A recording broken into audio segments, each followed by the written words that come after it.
3 hours, and I'm realizing that the amount of you that I have here, it'll probably take that long to get it perfect. So if you pretty much are like, I would just take your back, you're not exactly wrong. There are ways to stop this, but it's all about the beginning sentence. Do I feel forward pressure? This is made for someone pressuring into you, whether it be kind of a Khabib style or a body lock or someone driving into you. If this person is trying to be slick and slide back and arm drag you, the answer is the second you stop feeling pressure, you should go for a guard replacement. I could show you all the ways to do that, but that's not what this class is. We're trying to get into the butt judo. And so I want to get to that position. And so we're going to go there in a couple of ways first. But it's actually okay because losing the elbow frame is actually part of this class. So we'll start with that since it's where everyone is going, and then we'll do the next one. So right here. So in the scenario where I am right here, notice I'm kind of playing, if any of you guys are familiar with the hawking from Freet, my legs are in a very similar position to the hawking.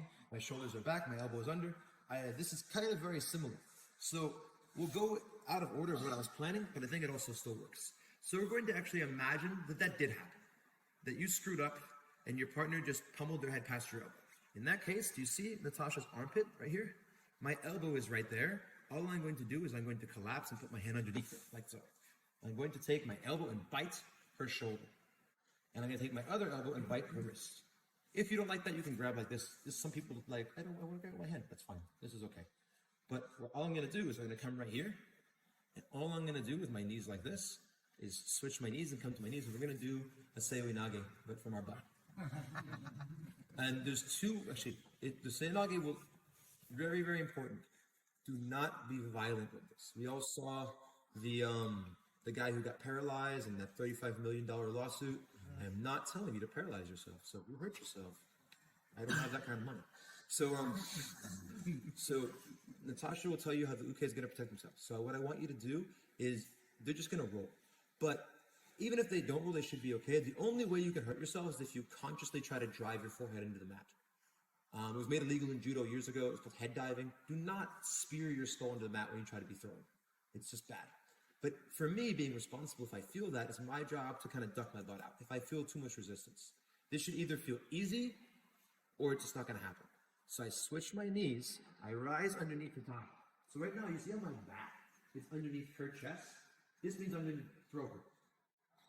I can also switch my knees and scoot up by my butt, like this. In which case, I end up in kind of like a police position. All right, and so this would be me coming in for like a front head trap. At any point in time, if I feel my partner is too heavy or I'm scared they might hurt themselves, that's kind of your cop-out. It's your cop-out to not injure your partner. So right here, we did our elbow frame.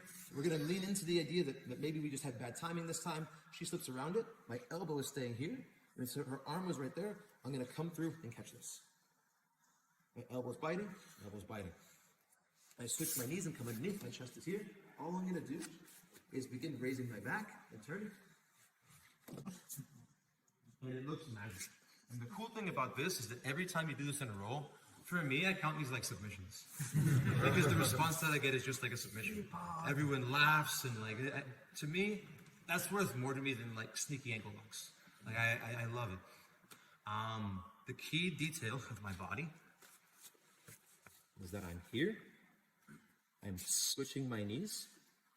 I'm keeping my arms under. I come, bring the knee up, and then I bring the higher you bring your head off the floor, the higher the throw. I know a lot of times in judo, you'll see people that do throws that are kind of like this, because in judo, it doesn't matter because your back hits. In jiu-jitsu, I don't really like that, because then they're just going to come around and take your back. The point of this is not to have your back taken. The point of this is to get a fun-looking throw. Take side control, at least for me. If you're afraid of getting your back taken, like I said, you can always back out and get to that front head trap position. So we'll do it again. Also, I have to ask for a large person to volunteer in a moment. So we're here. If you don't want to go from the idea of failing, the secondary choice is from Panda. You can sit down right here and kind of bait the person to try and choke you with a tantalizing neck. Turn your chest and fall. Now I have the same position. Switch my knees up. And same deal. Notice it's all in complete slow motion. As long as Natasha doesn't spear her head into the mat, the chance of being injured are really, really low. you have any questions? I heard the keep seeing. Yes? Okay. I just wanted to ask if you could show it again from the back and from the choke position. How Sure. to take from panda. So, I'm in Panda. This is what you meant by back, turn the other way? Okay. So, as your arm goes across, all I'm really doing to protect myself, this is kind of a small motion, is just this. It's just a little shoulder right here. That's all I'm doing to protect my chin. Because obviously, if I say, choke me, and Natasha has really good chokes, she's just going to strangle me. That's not going to be good. All right? So I'm kind of leaning forward in my panda. As it comes in, I bring my shoulder up, I let it come across my face, and I see my shoulder here, I have to turn my shoulder as I fall. I'm turning and replacing it with my shoulder, switching my knees. Oh, that's a good point. Let's back up. Switching my knees, coming up, bring another knee under. I'm loaded, and then we go. Then just one time, can I have a large human? Okay. Sorry, he's a little larger. My bad. I still love you. I can fit on weight for you, Charles. So, as he steps by, my elbow, this is the key part, my elbow's in the armpit, I catch. I catch here, I swing to right here, and now as we come in, right, he's heavier, so I have to decide. I might just bail out. He's like, oh, he's too big, but I can still lean. He goes. All right, now come back one more time. Especially with big people, I'll occasionally abandon the second arm. So we're here as it comes through. We're holding on this. I'm going to hold this in the beginning. But as I'm coming up, I'm like, oh, he's big. I let go of this arm. It's to help my chest open up. Use a second hand here. Which is still like one of my favorite judo throws ever. I literally invented this off a YouTube video. There's a YouTube video of this old Japanese guy, and what he does is he comes in for Seoi Nage, he fails, and then he sits on his knee like this, and then he goes, wow, that's the coolest shit ever. And so that's the origin of this technique. A YouTube rabbit hole one thing. Have fun, guys. 1, 2.